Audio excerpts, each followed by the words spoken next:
Welcome to the MIB podcast, where we help you chase your dreams side by side. And now, your hosts, Mike and Talia Osborne. Good morning! Hey, everybody. This is Mike. And Talia. And this is the MIB podcast. Hope everything, what? So, trying something different today. Yeah. Hope everybody's having a great morning, afternoon, day, whenever you're listening to this. Riding on a train, on an airplane, automobiles, that whole movie deal. Hope everybody's having it's Friday. Yay! Where we are. Friday. Yeah. Or for what they call it, Saturday number 5 for all these freedom guys out there. Yep. Oh, go ahead. So we are excited because we got some wheels turning. We got some new ideas this week of things we're going to be pursuing starting next week. We're closing some doors and some chapters on some stuff that we have been pursuing for a while. Hopefully we'll be getting our book 100% illustrated. It's going to take about a month to do, so we're excited about that. Found our illustrator, and yeah, I'm excited about all that. Yeah, private labeling stuff is going through. Yeah. So if you didn't hear about that, let's see, where do we leave off? I guess episode 17 was all about private labeling and our private labeling journey. We're going to do a full-on A to Z private labeling. Try to hit A to Z. We'll probably miss a D and an F and a W, but we're going to try to go through and do a podcast about nothing but how to find products, private labeling, and all that. And we'll do that sometime this week. We're going to, in the next few weeks, we're going to talk about making money, right? Trying to make your first $1,000 of profit is probably going to be the theme for the next few weeks. So private labeling was a great way. We made a lot of money doing that, and we're doing that again. So episode 17, check that out. It's called Married and Private Labeling. Yep. Episode 18 was Married and Buried in Debt. So this really focused on helping you and your business, personally and in business, getting your finances in order, because no one wants to grow a huge business and then have to drain the funds out of it because you are in debt.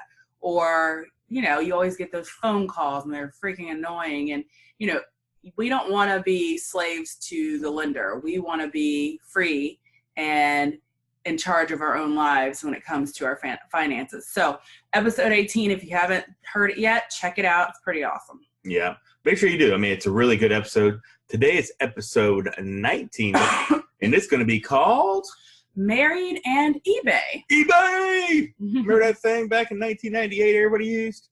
No, just joking. Everybody still uses it. Maybe not to the extent of Amazon, right? But there's still literally millions of customers on eBay that shop there all the time. They go there because they feel like they're getting a deal. Most times they are getting a deal, to be honest. It's usually cheaper than Amazon in a lot of cases.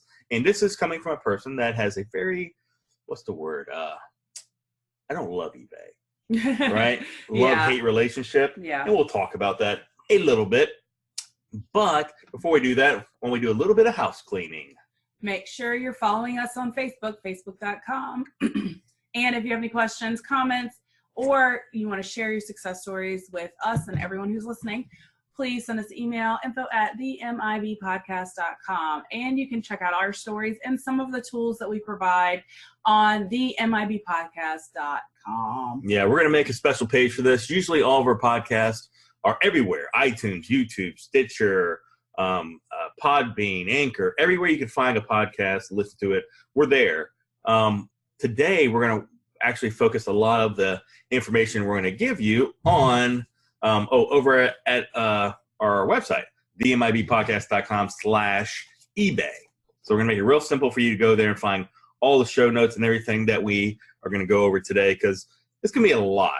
But we're going to literally give you everything you need over there to start your eBay business today. Mm-hmm. We're going to tell you what kind of envelopes we use to ship with, how to get your free envelopes from the post office, how to make a listing. Yeah, the listing, the boxes. We're going to show you the videos of what we do to find products quick that have actually sold. So we're going to go through a lot of stuff today, but all the information will be there. So if you can't write down your notes and all that, you know, don't panic. It's all going to be there. And we want to help you make your first $1,000, right? Yep. So, and if you heard episode 4, Married with No Money, then you might have heard us talk a little bit about eBay. Well, this is going to be more in depth than that episode was. So don't tune out. Keep listening. You're going to get a lot out of this. yeah, today, I mean, I know a lot of people know how to do this stuff. I know if they've done it in the past, it's completely different, to be honest. But there is still a lot of customers that go on eBay. And like I said before, the theme of this whole entire, like the next few episodes, several episodes, we're going to try to hit on places where you can make money having no experience or no knowledge or anything. We're going to tell you exactly what to do. And what we're hoping for is that you do it. You tell us, you let us know that you did it. You made some money. We really want to know that you flipped some products, made some money, and give us a shout out. Give us a review, and that we'd be super appreciative. But we're going to share some knowledge that literally we made a lot of money with, right? I mean, I made a ton of money back in I guess a year ago selling on eBay, and eventually got things changed. But we're going to tell you all about that. So. First thing, why don't we just start with what's needed to start? Yep, that's pretty simple. So any smartphone will do. iPhone, any other phone that you can get that Android. Android. If you have the internet and you can download apps, that is a perfect phone to do this business. Laptops, computers, printers. You need paper to print the packing slips on, and a PayPal account and a mail scale. Yeah, definitely a mail scale is really important because you don't want to guesstimate your weights. And to be honest, you don't want to go to the post office every time you have an eBay order send out and sit in line and wait for them to weigh it to do all that. Two things, I mean, because one, that's a pain in the butt, and two, eBay does all your shipping stuff right here through eBay. So you can literally get a discount using their Pitney Bowes software and things like that. It's just, you don't need to worry about what that means. But all it is you weigh your item, you say the dimensions, you want to ship it first class, whatever, you can pick that right there, and then you ship it off. So definitely scales are very cheap. We'll put a link to the one we use up on the MIBpodcast.com/eBay. So if you are wondering how you get paid through PayPal. So you're going to need a PayPal account, and to do that, you have to get your bank account verified. So if you don't have a bank account, it might be time to get one so that you can actually get paid. And if you immediately set up your business account or business license, then you can have a business PayPal account that'll allow you to go ahead and get a PayPal debit card, which is amazing. We have one. It allows you access to your money immediately without having to transfer it and pay whatever transfer fees, right? So you can get those cards and you can start shopping immediately with the money that you've received. So yeah, having that debit card is really powerful. I mean, it used to be that you literally would sell an item on PayPal, on eBay, you go through PayPal. You'd have to, or for me, I didn't want to pay any fees, so I'd say do the transfer to my bank or whatever, and it would take like 3 or 4 days. Or having the PayPal debit card is really nice. But up front, I'm not a tax advisor or anything, or a consultant accountant. But up front, I know there's a certain amount of money you have to make before you even count it as, I don't know what's the word. What's the wording I'm trying to look for? It's not like, before you have to pay taxes. Yeah. So basically, here's what to do. Test it up front. Well, you have to pay taxes no matter what. But up front, make sure that you really want to do this. I wouldn't go too deep into, like, eBay doesn't make you put in a business account ID or anything like that up front. So you can do it up front, use your own judgment. And then after that, obviously if it's starting to be a business, go get a tax ID and do the right thing. Yeah, but check with your accountant and your tax professionals. Yeah, but I did want to make that a point of saying that, like, this isn't like tax-free money the government would never find out about. They will get you. So yeah, if you want to make money, go get a tax ID, right? Eventually, right? So what do we look for in a perfect product? And I've said this on several different podcasts, but my idea of a perfect product is something that is small, non-breakable. I can fit into a flat rate envelope or smaller, and by all means, if it's underneath a pound. Like, I'm going to give you a free shipping guide with all the weights and prices per ounce of how much stuff's going to cost you to ship. It's going to save you a lot of time and give you a lot of ideas. I want you to probably take it, laminate it, or whatever. Just put it inside of your purse or your wallet. That way you can figure out whether or not stuff is too expensive to ship, right? So if it fits into a flat rate padded envelope right now, it's $7.10. $7.10. As low as, if it's under 4 ounces, only $2.60 to send using first class shipment. So first class usually gets there in 3 days, so it's very quick. So it's not too much slower than Amazon 2-day shipping, especially because I swear that's an asterisk by that 2-day shipping. This stuff takes like 5 days to get to us here in Maine. But yeah, somehow, Mondays or Thursdays don't count or some crap. I don't know. But that's kind of how it is. But I gave you a whole template based off all the shipping stuff. You want to do that. So yeah, something small, underneath a pound, something that's not breakable. Preferred something that's brand new, you never use. So tons of good stuff out there you can buy and sell on eBay. Believe it or not, we've bought stuff from the dollar store, closeouts at Target and Walmart, and anywhere you can find new items. That's my preferred thing to go. Why? You can't argue with a brand new item. The odds of it not working is very slim to none. You have pictures of the new item. So yeah, I would. People don't usually get refunds on new items from eBay. Like Amazon, people get refunds all the time just because they're, I don't know why they're doing, a bunch of jerks. It happens though, right? It's still the best business out there over eBay to me, but yeah. The eBay's great because you really don't get returns on items that you're being truthful. It's dead brand new and it works perfectly and good brand and they're selling a lot. Usually don't get any refunds, right? Yep. So say you don't have any money to get started. You want to know how to get inventory. Now, this is really, really simple. You can go around your house. That's the first place we say to check. Check your house. You're going to look for old items in very good shape that you use around your house, that are in your house, in the garage, in the attic. You want to go to friends, family, neighbors who may have a ton of stuff in their garage or attic that they're not using that they might be willing to give you or sell you for a yard sale price. That's really what you're looking for, is a yard sale price. Because it's a win-win for you and them, because you're helping them get rid of something that they may not have time to have their own yard sale, and they're not going to sell it on eBay or Amazon or anything like that.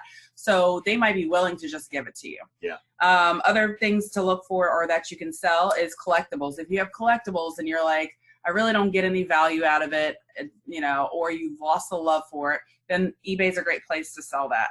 New items from local stores, as Mike talked about, are a great thing to purchase as well.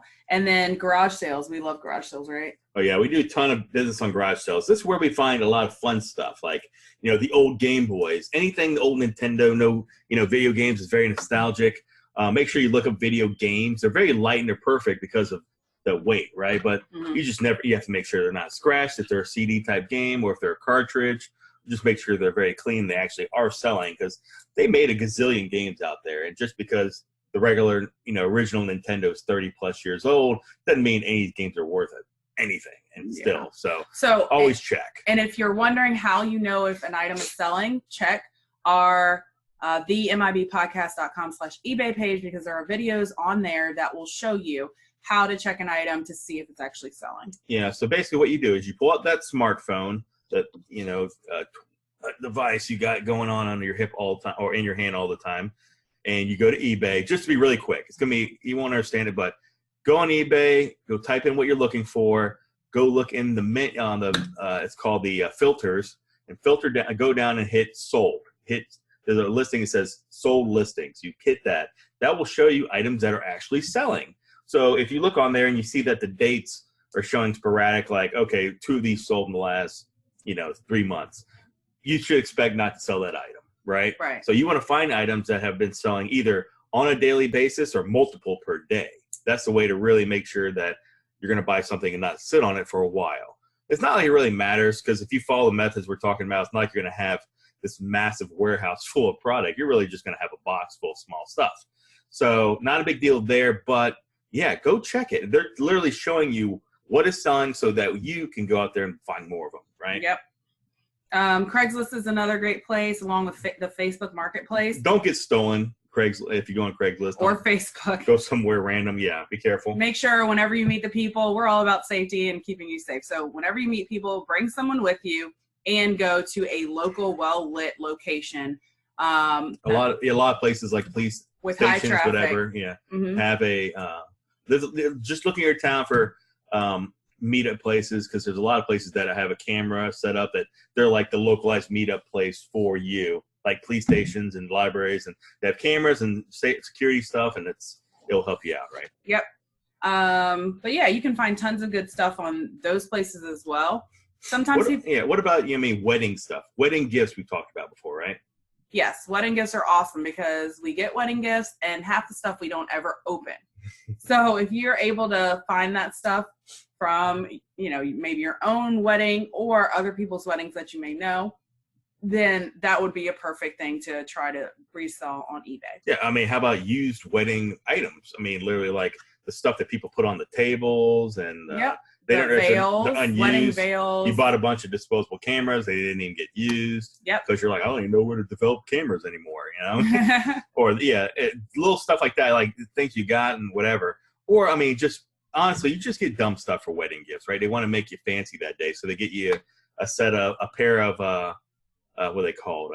Champagne glasses that are made out of pure crystal from wherever, and why would you need that, right? Or do I really need a sterling silver spoon for a ladle or whatever?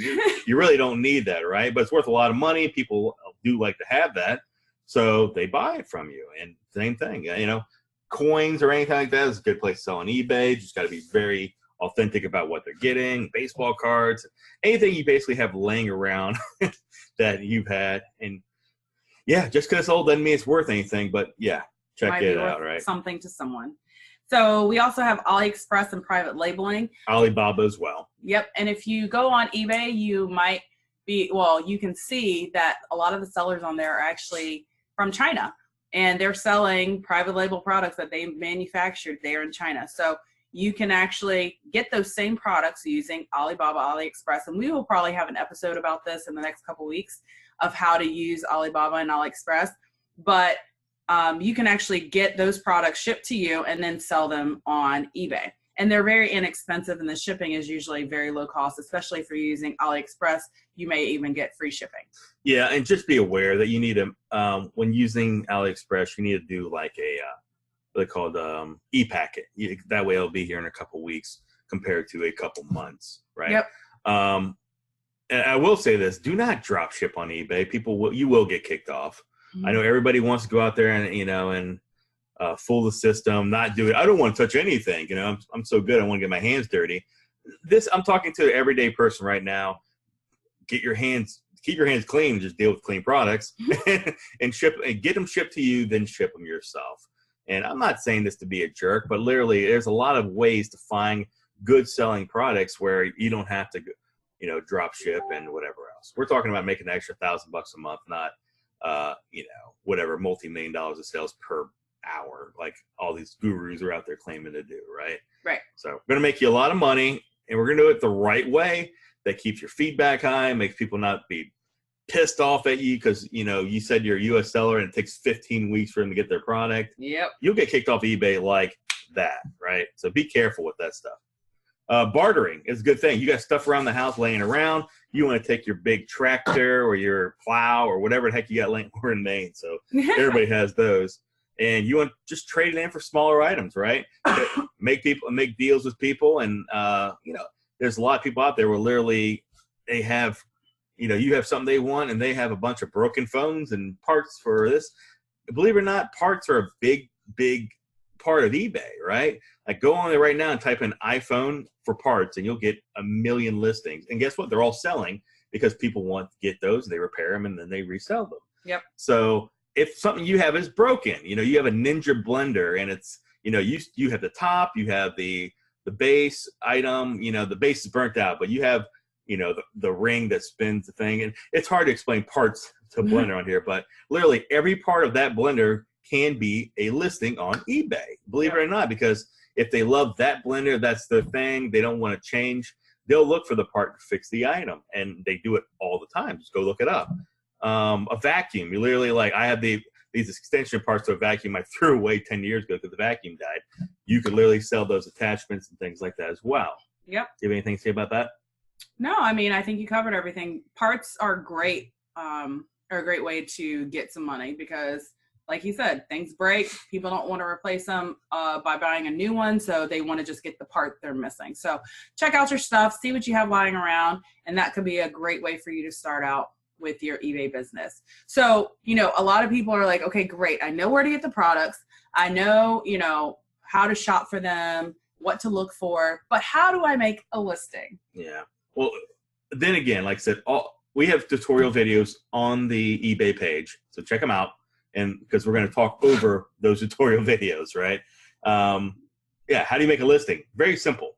You can have a scanner like me and Talia have, which is just a barcode scanner. Or what I always suggest to do is typing in a few keywords of the product. So right here in front of us, we have a Guardian underground fence, add a dog receiver collar. So what we would type in is Guardian, which is the name of the brand, and then probably underground fence, right? And we'd look up what items we have. What items are there that have been selling, okay? So you want to start there, and then you want to go to the sold listing. You want to find one that, hopefully it's one that they had a bunch of them. They sold a ton of them. You want to click that listing, and then right under the image on the left side, it says sell one like this. What that does is, obviously they're selling. Obviously their listing is put it together really good. We're basically gonna, when you sell one like this, you have more or less the option. It takes the title and all their, the barcode information, any information, size, and all that they put inside, and it's all given to you. So all you have to do is add your images, add your shipping costs, so on, and boom, your item, you listed your item. Same thing. We made a video about this. It's on the website, so check that out. So you want to make sure that when you're doing your description of the item, you are describing it as clearly as possible. So if there's a scratch on the left side towards the bottom, you want to say that. You don't want to just say scratch on item. People are very specific and want to know exactly what's wrong with it. Even if there's pictures, some people will look at pictures and not look at the description. Some people will read the description and not look at the pictures. So you want to make sure you cover all your bases by providing accurate pictures and an accurate description of the product. Now, you can use a stock photo of your item as brand new, but we fully recommend taking your own pictures because it's better that they see your physical product. And if something should happen, you have backup proof that this is what I sold them. This is the picture that I posted. This is the item. So there are you want to make sure that you're not stealing someone else's wording or their pictures. So you want to give them your picture of your item. Yeah. In the title, I always change up it a little bit just for respect of the person. Sometimes I will use very, very close to the same thing and add free shipping or US seller, things like that to my title, so you know that they're getting something from me, right?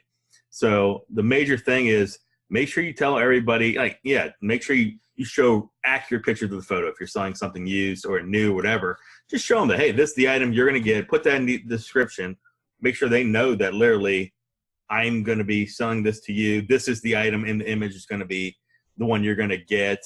Do not buy this unless this is going to fit your preferences. And, because truthfully, we just don't, the whole point is we don't want refunds, right? Mm-hmm. So we can't stop anybody from asking for a refund, but we will say in our thing anyway, please no refunds. I run a small business for my family, and I try to put the prices at the lowest I possibly can to be the lowest price on eBay, but I just want to make sure that, we're on the same page. I don't want a refund. And obviously reward it a lot better than that.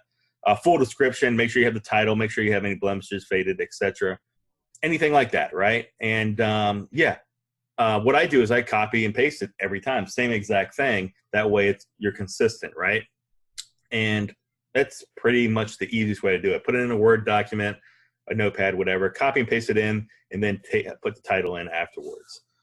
One thing you want to do is set up your shipping preferences. Like what I do, and this is me personally, you don't have to do this, but I try not to ship anywhere except the continental 48 states, meaning inside the U.S., excluding Canada. I'm excluding Alaska and Hawaii, right? That way I know exactly what the shipping cost is going to be. I don't like shipping out of states, and I know I'm losing a lot of customers by not shipping to Europe and this and that, but whatever, I'm happy. And it works just fine. Yep. And, that's fine. And I like predictability. So there's a way to set up your shipping preferences up front. Just go on YouTube and check it out. And that way you will be limited to, in the 48 states, people cannot buy from you outside that. Yep. So just so you know, feedback is crucial. you want to make sure that your customers are leaving you good feedback. So if they email you, you want to respond right away. And you want to make sure your product is packaged properly so it's not arriving broken. And then you want to ask them for feedback.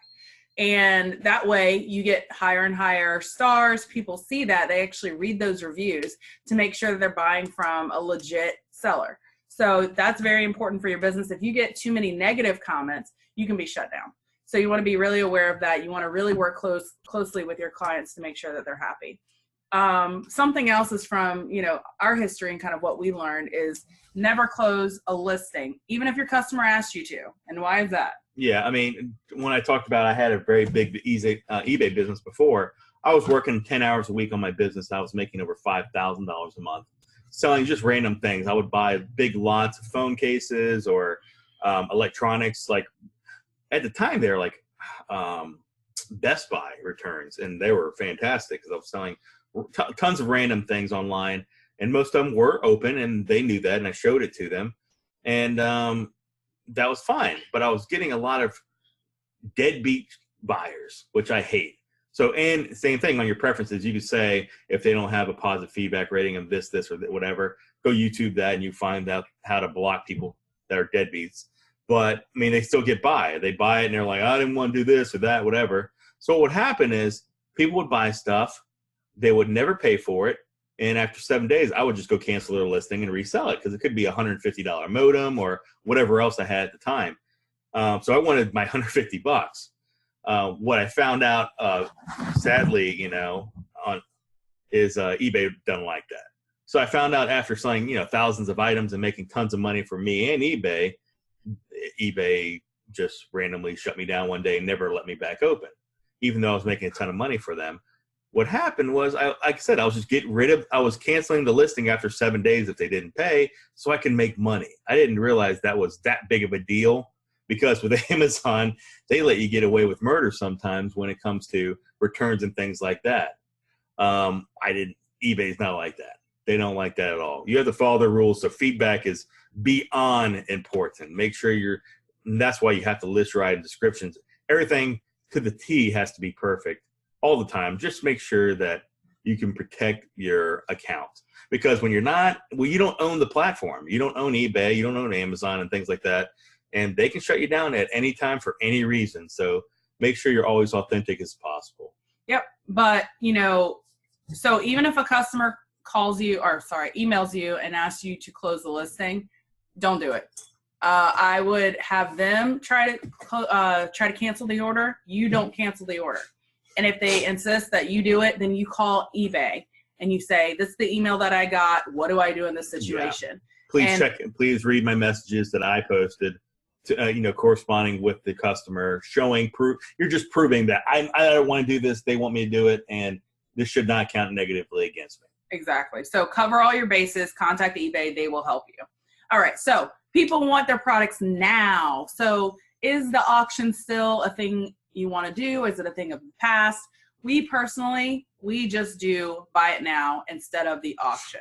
So that way you set your price. You don't have to worry that maybe you set the price too low, you made a mistake, and now your item that's worth $20 is going for $2. Or it goes out for 1 penny because you started at a penny and nobody saw it. Exactly. So you just want to make sure that you're getting what you want for your product. So there's also, when you get order messages from your customers, they can ask you to lower your price for them. And that's a really cool thing because you might be missing a customer by $2 or by $1. And if they are willing to negotiate with you, then by all means negotiate and see if you can meet them somewhere in the middle to still make a profit and still get your items sold.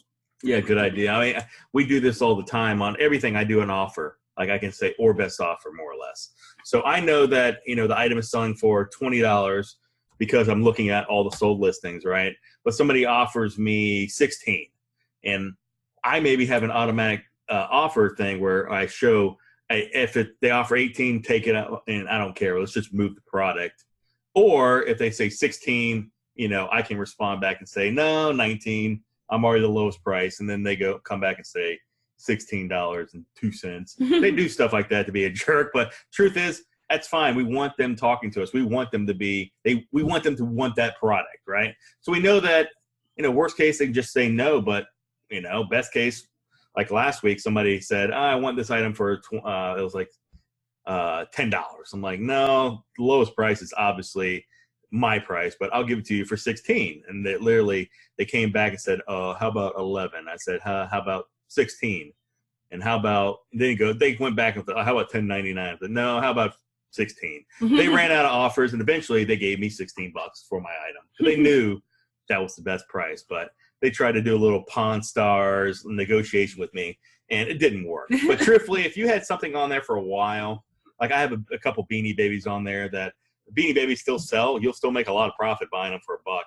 And, you'll make a few dollars, but, you're not going to get rich $3 at a time. But, I bought one for $1 at the Goodwill, turned around and sold it I had it for like $17.99 because it was a rare one. And sure enough, people didn't buy it, even though they said they were selling. This one wasn't selling as fast. And sure enough, somebody offered me $12.99. I said, fine, take it.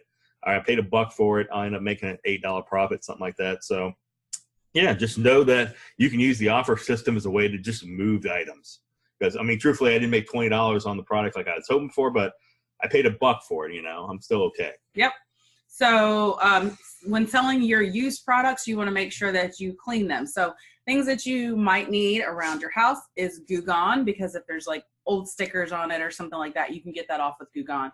You can also use hand sanitizer. That's also a great sticker remover, but it's a good cleaner as well. Yeah, people don't realize how good the hand sanitizer is. It really is amazing. It really is amazing. We use it like every day. Yeah, paper towels, and that's pretty much it. If you want to have some other kind of cleaner, it's up to you, but those are our main two go-to products for cleaning our items. It's just easier to use like hand sanitizer gel because it doesn't get anywhere. It dries really quick. Mm-hmm. It's not like a spray where it's going everywhere and, you have spots on your item because you didn't see it, whatever.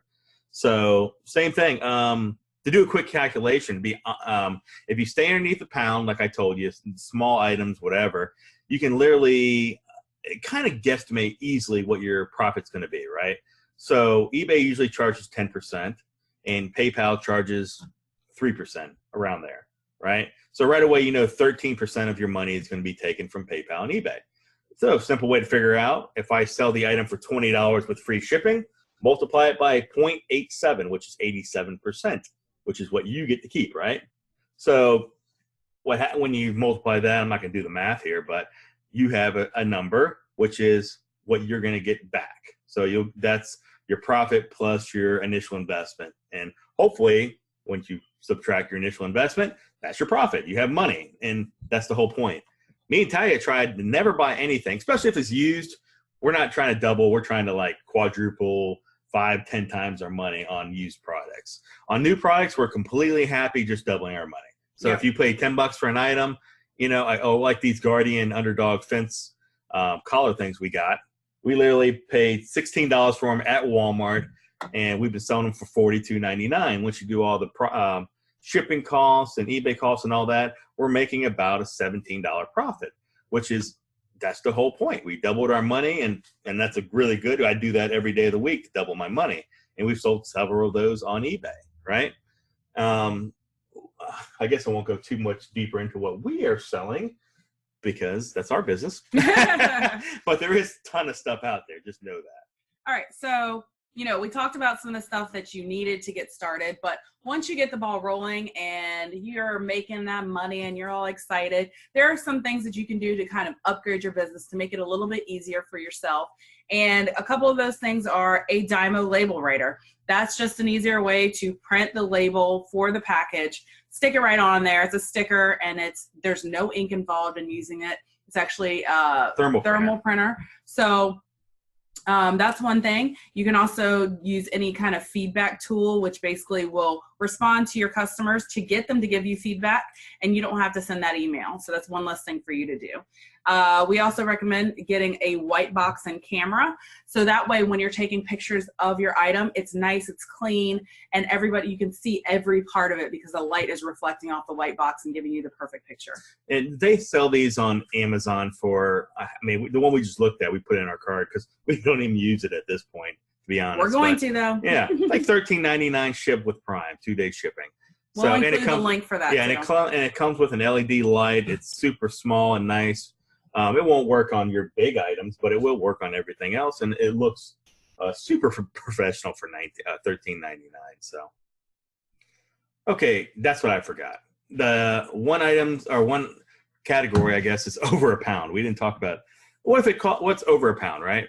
Here's what you want to do. You want to make sure that you're shipping it in a flat rate box, which, to be honest, is not always the cheapest, but you can do that, right? Because I'll be honest, those flat rate boxes are freaking small or really weird shapes. So, it might be $12 or cheaper or whatever to do that. But, well, they have big ones too. It suck. But what I always use is FedEx SmartPost.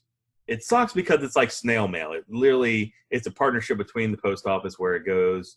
So far with, I think, FedEx, and then post office takes it. It might take up to 9 days to deliver your item, which people are not happy about. But truthfully, if you're offering free shipping, they should accept that, right? And if they complain, you can literally say that it's in there that it's free shipping. It's going to be standard, whatever. If they leave a bad feedback, you can actually get that pulled down because of that. But yeah, they have a tracking number. It all goes automatically when you do it through eBay. So anything over a pound, like I have right now a item called a scan pan, which is some big turkey roaster thing. And I bought it from TJ Maxx for $29. And right now they're selling on eBay for $100-something. Now the problem is I sold this on Amazon. Somebody returned it after they opened it because they're a jerk. They did not use it though. And now we have it an open box thing.